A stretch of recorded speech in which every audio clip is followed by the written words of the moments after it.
The sun had barely risen over the black sands of Iwima on February 19, 1945, when Corporal Tony Stein crouched low, heart-hammering, clutching a weapon that had once been dismissed as reckless, even insane. 23 years old, 6 combat missions behind him, no conventional kills, yet in his hands lay a machine of destruction the Japanese couldn't yet imagine. The beach ahead was a nightmare in ash and fire. Every meter was covered by overlapping fields of enemy fire. Hidden pillboxes, camouflaged in volcanic rock, bristled with machine guns and mortars. 11 miles of tunnels threaded beneath the terrain, like the veins of a living death trap. Stein and his men were among the first to push beyond the shoreline. Already, the 5th Marine Division had suffered 43 casualties before mid-morning. Their bodies lay twisted across the terrace, dark as the volcanic sand they fought upon. Standard Browning M1919s were heavy, slow, and cumbersome. They could defend, but they couldn't advance. Stein had witnessed it himself months earlier in Hawaii training exercises, where machine gunners fell behind their advancing platoons, wasting precious seconds to set up, fire, then pack up again. Seconds in combat were lives lost. Stein was no ordinary Marine. Born in Dayton, Ohio, to Austrian Jewish immigrants, he had spent his teenage years working a lathe at Patterson Field. Later, he became a tool and die maker, a master of machines. When he joined the Paramarines in 1942, he carried that mechanical instinct into combat. He had taken out Japanese snipers with uncanny precision, but it was his genius for inventing that would soon turn the tide. In 1943, Sergeant Mel Grevich had salvaged an ANM-2 aircraft machine gun from a downed Douglas SBD Dauntless dive bomber. Designed for aerial combat, it fired 3 times faster than a standard Browning and weighed far less. But it was meant to sit mounted on a plane. No stock, no sights, impossible for a single Marine to wield. Grevich saw potential. Stein saw the answer. By November 1944, working late nights in a maintenance shed, Stein cut down a Grand M1 buttstock to fit the aircraft gun. He fashioned a trigger mechanism from scraps of metal, welded on a bipod, added BAR sights. The result was crude but lethal. 25 pounds of pure firepower, capable of emptying a 100-round box in seconds. They called it the Stinger. 6 were made enough to arm a few rifle platoons, the demolition team, Grevich, and Stein himself. Skeptics laughed. It'll jam on the first burst. The barrel will melt. One officer called it madness, a death trap. Stein didn't care. When the Stinger roared on the range, clearing a target at 200 yards in under 6 seconds, doubt gave way to awe. The brass approved. The Stinger was going to war. Now, on Avima's volcanic shore, Stein tightened his grip. The weapon's barrel was already hot. Around him, Marines struggled, pinned down by invisible Japanese gun positions. Tanks were stuck in ash. Naval bombardments missed because they couldn't see the enemy. The problem had a name, hopelessness, and Stein held its solution. He rose into the open. Bullets whipped past. Mortars detonated, spraying ash and rock. Then, just ahead, he saw the first target, a Type 92 heavy machine gun peeking from a pillbox 75 yards away.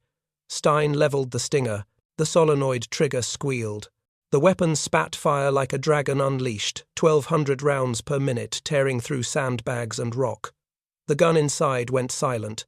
He swung left, spotted another pillbox, and repeated the onslaught. 5 seconds of continuous fire, and the Japanese defenders were stunned, frozen under the sudden, unstoppable barrage. Marines began to advance, inspired by the storm of bullets. Stein charged the first pillbox. 3 enemy soldiers lay dead inside. The second fell just as swiftly. Then, a familiar problem.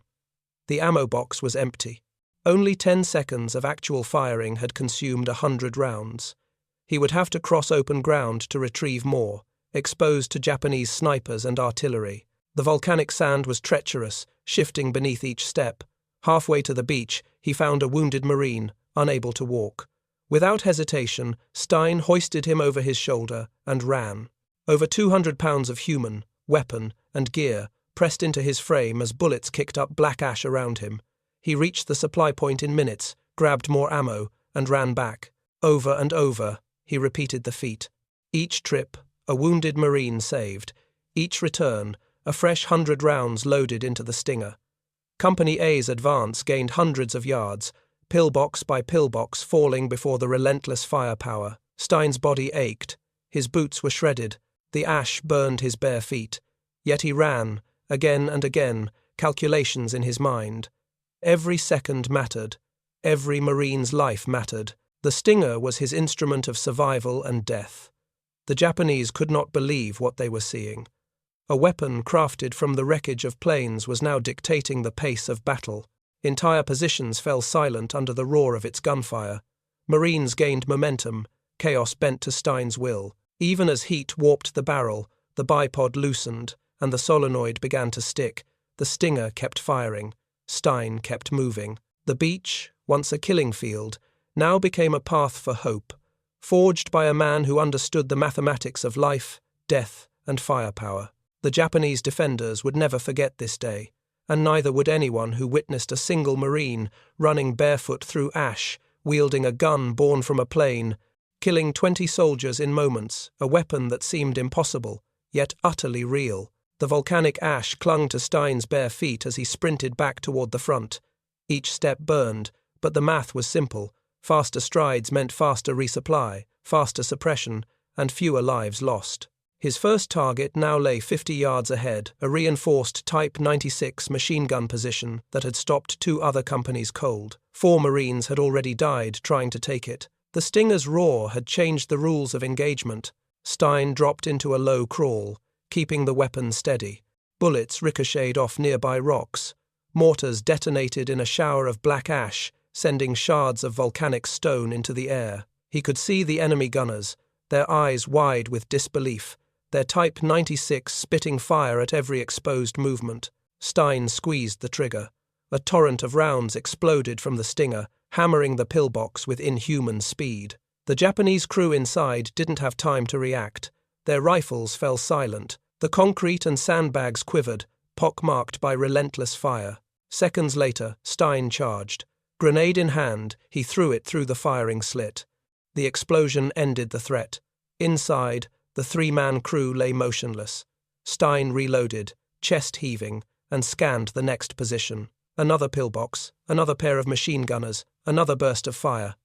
5 seconds, 100 rounds. The Stinger screamed its fury, and the enemy's return fire stuttered and stopped. Company A began moving in unison, instinctively coordinating with Stein's fire. Each pillbox he engaged allowed a wave of riflemen to advance, throwing grenades, clearing trenches, and collapsing enemy positions. The Japanese defenders had designed their network to be deadly, but the Stinger overwhelmed the system. Where once Marines had been pinned, now they surged forward, gaining ground they hadn't dared touch moments before. But the weapon had a cost. Its barrel glowed purple from heat. The solenoid trigger occasionally stuck. One stray bullet had nicked the feed mechanism. Every time Stein had to reload, he risked exposure. Yet retreat wasn't an option. He was the lifeline, the suppressive wall of fire the platoon needed to survive. He made another run to the beach, grabbing more ammunition while dodging sniper fire. A wounded Marine screamed beside him, shrapnel embedded in his leg. Stein didn't falter. He hoisted the man over his shoulder and ran. Bullets kicked up ash at his boots, snapping dangerously close. Each movement was calculated zigzag, low profile, momentum. Every decision was a matter of seconds, of lives saved or lost. Returning to the forward line, Stein spotted a Japanese sniper concealed in a spider hole. The sniper's patience was deadly, waiting for the perfect shot. Stein froze, assessed, and then charged. He ran perpendicular to the line of sight, making himself a difficult target. At 150 yards, he reached the position, dropped to one knee, and opened fire. The Stinger tore through the rock, shattering the sniper's cover.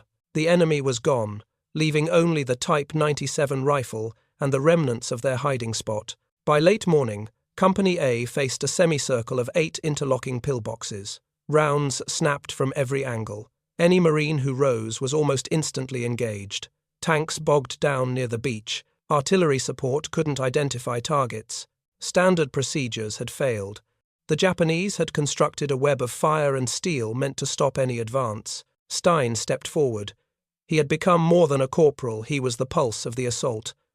A 5-second burst at the first pillbox silenced it, another at the second. Each salvo bought another 50 yards for advancing riflemen. The Stinger's volume of fire created hesitation in enemy positions. That hesitation was opportunity. Bullets kicked ash around his knees, the Stinger hammering against the enemy defences. The barrel smoked, the stock blackened, but the weapon roared on. Every round counted. Every burst shifted the momentum. Company A advanced. Marines instinctively understood when the Stinger fired, they could move. The rhythm of destruction was synchronized. The next pillbox opened fire, and the Stinger was hit. The impact ripped the weapon from Stein's hands, sending it 6 feet into the ash. For the first time that day, he was unarmed, exposed. Japanese soldiers watched, ready to exploit the moment. But Stein didn't hesitate. He sprinted into open ground, dodging fire, grabbed the Stinger, rolled for cover, and assessed damage. The belt feed was bent, the barrel warping, but the weapon was not defeated. He cleared the jam, loaded a fresh box, and fired again. The pillbox fell silent. By 2 p.m., Company A had advanced 400 yards from the beach. 23 enemy positions had been destroyed. Stein had personally accounted for at least 12. His repeated barefoot sprints had saved 9 wounded Marines, and the Stinger, abused, overheated, and battered, was still operational.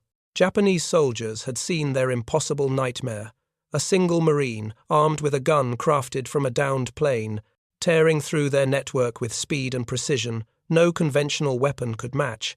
They could not believe it, yet it was real. The sound of its fire had become a living force on the battlefield, shaping the fate of men, Marines, and the island itself. Stein's courage was relentless, but the battle was far from over.